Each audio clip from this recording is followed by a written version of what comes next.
We're going to start with one that's not too long because I don't know how long it's going to take to read these. It's a fun adventure we're all going on. So we'll start with the simple, easy one. This one is from the Best of Redditor updates. And it says, woman turns up to pay for her wedding that we don't have in the diary. Her wedding is tomorrow. Oof, that's not good. And it was originally posted by r/Tales from the Front Desk. Their account looks like they have a lot of front desk stories at the events place that they work at. And this is one of them. All right, and this was originally posted on February 8th, 2019. A large part of my job is answering phones and dealing with people who want to hire our large function room. In our town, our room is one of the very few places available to hold wedding receptions, birthday parties, etc. The process for hiring the room is quite simple. People ring up all the time and ask if the date they want is free. If it is, we place a hold on the date for 14 days. If we don't hear back from them, it opens up to anyone else that wants it. If they do decide they want it, they have to come in for an appointment with either me or my boss. Oh, this cat better not turn off my internet. He's been doing that. We go through the booking form and help them fill it in and explain the T&Cs with them, terms and conditions with them. They then pay their deposit and the function gets written in the diary. We don't take deposits without a booking form, and we don't take booking forms without a deposit. You have to physically come in and hand both over. None of this can be done online. We don't have a website. Fast forward to this morning when Bridezilla walks in with her mother. Bridezilla equals B, mother of the bride equals MOB, me equals me. Me. Hi, can I help? B. I'm here to pay the deposit for my wedding. Me. Okay, let me get you a form and we'll go through it. What date did you book? B. Tomorrow. The smile on my face dropped. We have a birthday party booked in tomorrow. There is no way she can have her wedding here tomorrow. Me. Tomorrow isn't available. We already have a booking. Mother of the bride. You double booked? You'll have to cancel the other booking. Me. We haven't double booked. If you haven't filled out a form or paid a deposit, then you haven't booked the room. When did you ask about the date?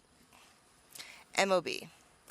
Last July. I remember because we came in before we went for my birthday lunch. Me. We only hold the date for 2 weeks. Someone would have told you at that time. B. Yeah, but it's a wedding. Me. The same rules apply. If you don't fill in a form and pay the deposit within 2 weeks, we open it up to everyone else. Unfortunately, someone else has booked the room. B. I did it all online. Me. You did what online? B. Paid for the room. B. Me, sorry. Then why are you here today trying to pay for it now? B. Me. We don't have a website, so you can't do anything online. MOB. She can't have the wedding here? Me. No, sorry. They left. There was no shouting, no anger at me, nothing. She just casually shrugged her shoulders and walked away. I'm fully expecting the wedding party to turn up tomorrow all kitted out. Edit to add, my boss saw her throwing a huge tantrum in the road outside of our building. And so let's see, we have a couple comments here before we get to the update. Somebody said, is it possible she mixed up venues and put down a deposit somewhere else? And OP said, there's nowhere in town where she'd be able to have it. So unless she's booked a venue in a different town with a similar name, she's just not that smart person. All right, so here's the update. I was at work by myself for most of the afternoon after Bridezilla had left. My coworker came down to take over from me, and for about 10 minutes, I fill her in on everything that's happened that day, including Bridezilla. Coworker makes a comment about how she's glad that she has nothing to do with booking the room, and that if she did, she'd be getting the blame for the whole thing. I go in the back room to switch my shoes and get my things together before I leave. I happen to glance on the CCTV monitor and notice that Bridezilla is walking along the corridor. She walks up to my coworker, and I listen in. Bridezilla equals B, coworker equals C. B. Hi, I'm wondering if you could help me. I'm attending a party tomorrow night and I need to make some arrangements with my friend whose party it is, but I've lost her phone number.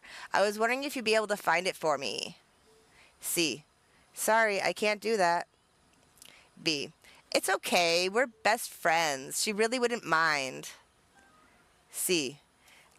I don't have access to the information. I couldn't give it to you even if you wanted it. They're coming in to decorate the room later on. You could come back then. B. There must be someone who can give me the number.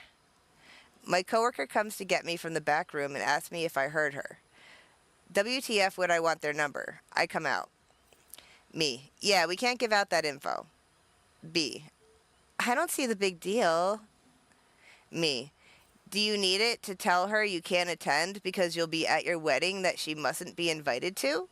I can pass that message on for you. She shrugged and walked out.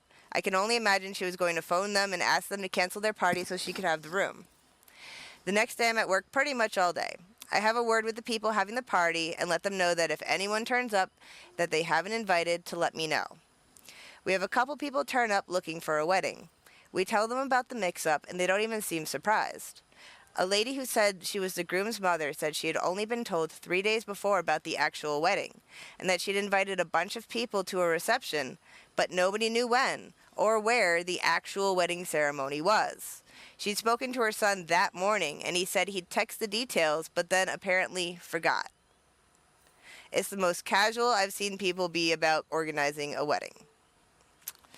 Yeah, so that's the end of that story. Like I said, it was a short one, but yeah, it sounds like they did not have their stuff together and then decided they would make it a venue's problem, and the venue just was not going to have it. And I don't blame them, because that's wild. To just, like, to come back and try to trick them and be like, because you know why she was getting that number, right? She wanted that number so that she could call and try to cancel the birthday party, like say she's the venue and has to reschedule them, or try to pay them money to not have the event or something.